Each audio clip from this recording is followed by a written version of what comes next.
a 930 candle, here's the 930 candle, right? They're right next to each other. Now,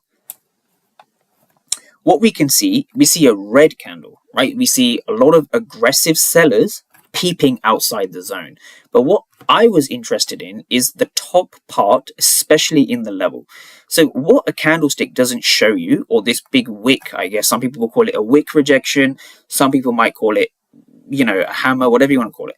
What you need to really focus on is this, right? What you want to focus on is the delta inside of the candles. You want to focus on the delta inside of the candles. So without even zooming in, we can see positive delta in the form of blue delta.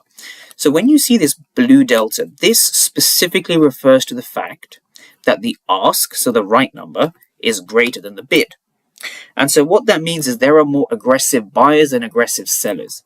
So at this price, let's call it 68.85 to 68.86.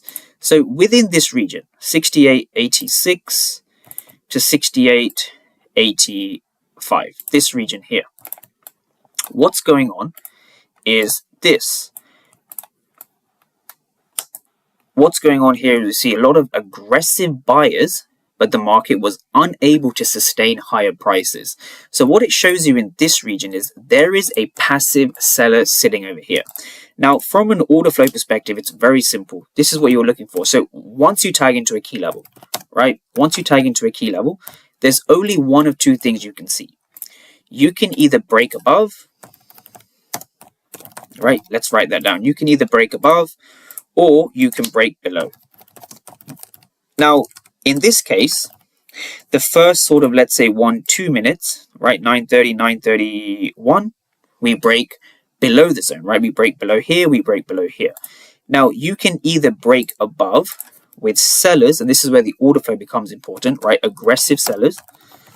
Let me just spell that right. So you can either break above with aggressive sellers, or you can break below with aggressive buyers.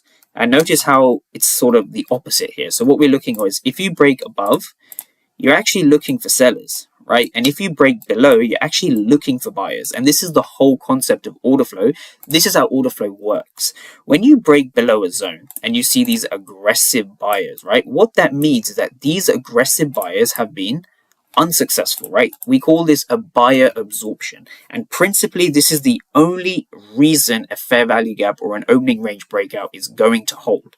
Once you come into your level, do you break above or do you break below? So this is sort of the mini framework that I have in my brain that I want to sort of pass to everyone. Once you come into a key level, do we break above or do we break below?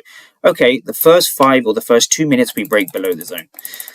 Now, we see that with aggressive buyers being present. So this is what the order flow, this is the power of order flow. So once we've tagged into a key level, we want to see what the first 2, 3, and ideally 4 or 5 minutes does.